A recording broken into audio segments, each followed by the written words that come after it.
Stamps.com. Glasses and high collars. Oh my God. You can see it on TV. Ugly Betty is one of the hottest new shows on ABC.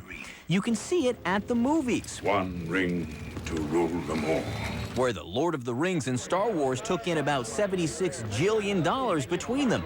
It is a mirthful time for the math whiz, a gleeful day for the geek, a new day for the nerd. A kind of nerd chic abounds. In a cafeteria, you know, it used to be like a small table off in the corner with the nerds, but I think now you go into like a high school cafeteria and half the room is nerds. Kyle Newman is directing a much-anticipated remake of the 80s teen classic, Revenge of the Nerds. A lot has changed since Lewis and Gilbert first hit the screen in 1984. It's a different era, and the idea of a nerd has kind of evolved from a caricature into people you know and people you are.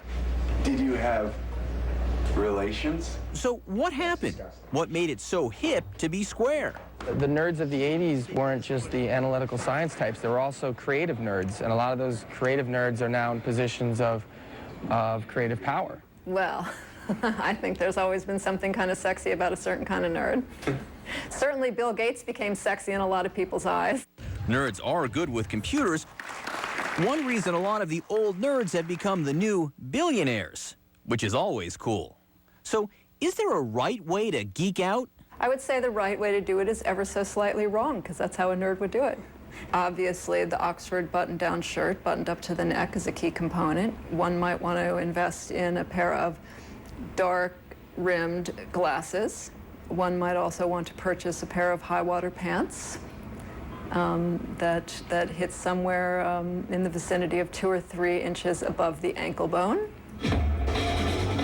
Of course, no one is suggesting that geek chic is going to take over the runways in Paris and Milan. And no fashion trend could ever explain how Screech from Saved by the Bell I'm gonna use the old Screech charm. now has his own sex tape, blessedly not seen here. But that there is a geek chic at all speaks to an era that may be more introspective and more accepting than yesteryear.